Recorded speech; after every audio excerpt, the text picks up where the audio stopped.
Assalamualaikum warahmatullahi wabarakatuh. Faktor iklim. Satu dari 4 faktor yang mempengaruhi persebaran flora dan fauna.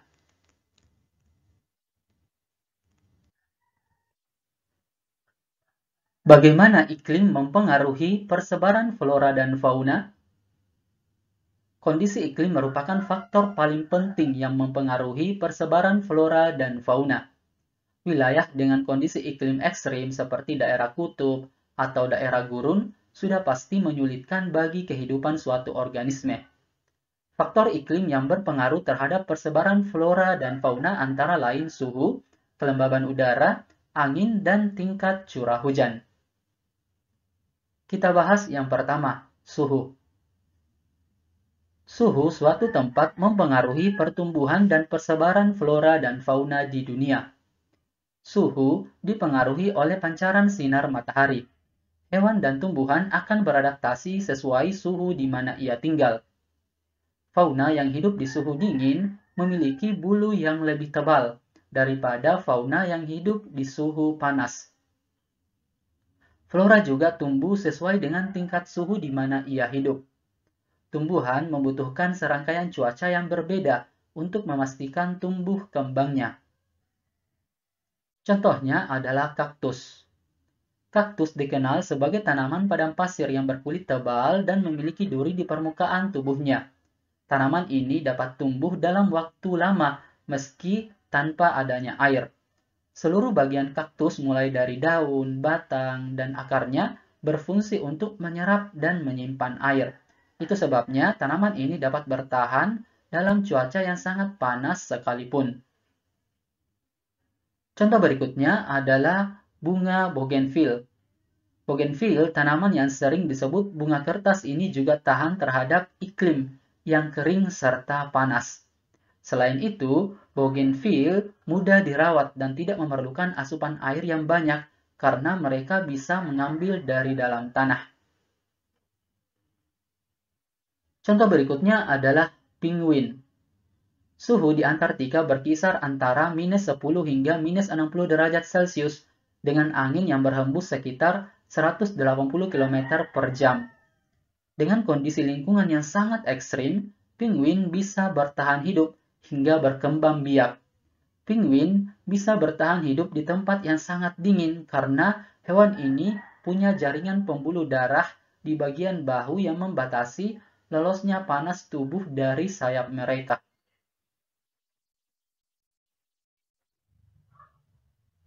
Selanjutnya adalah kelembaban udara. Kelembaban udara menunjukkan tingkat uap air yang terkandung di udara. Kelembaban berpengaruh langsung terhadap kehidupan flora dan fauna. Kelembaban ini sangat berpengaruh pada tumbuhan. Ada tumbuhan yang cocok hidup hanya di daerah kering, daerah lembab, atau daerah basah. Ada 4 jenis tumbuhan yang sangat terpengaruh oleh kelembaban udara.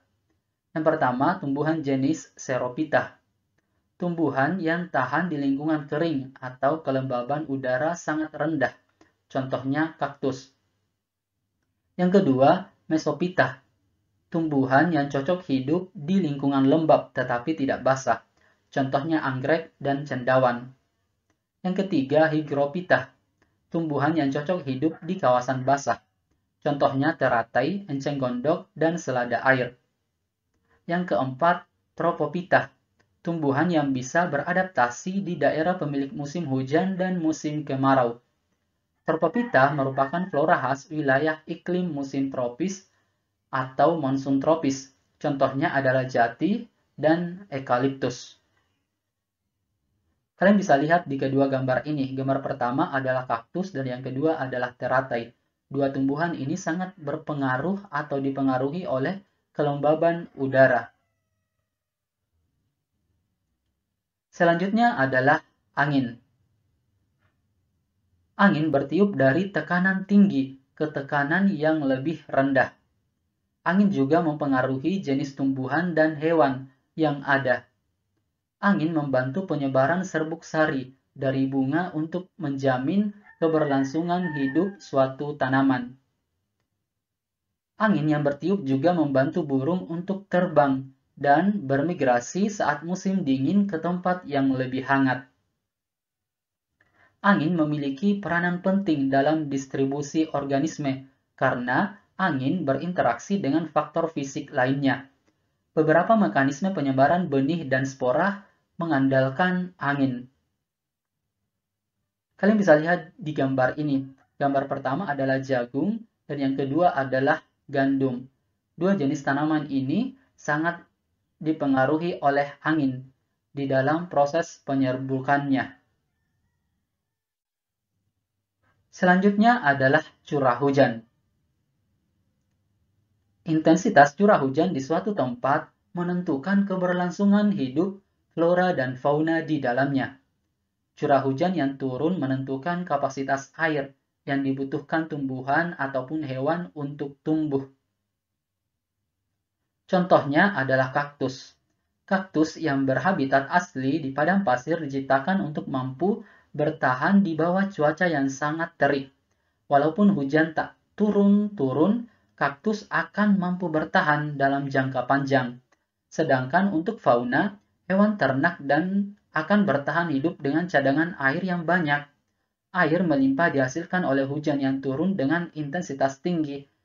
Misalnya sapi. Pada sapi perah, misalnya, curah hujan menentukan perencanaan masa kawin yang paling baik. Tetapi ada juga beberapa jenis hewan yang mampu bertahan hidup di curah hujan yang rendah. Kalian bisa lihat di gambar ini adalah katak, salah satu hewan yang sangat bergantung dari curah hujan. Oke, cukup sekian pembahasannya. Terima kasih. Assalamualaikum warahmatullahi wabarakatuh.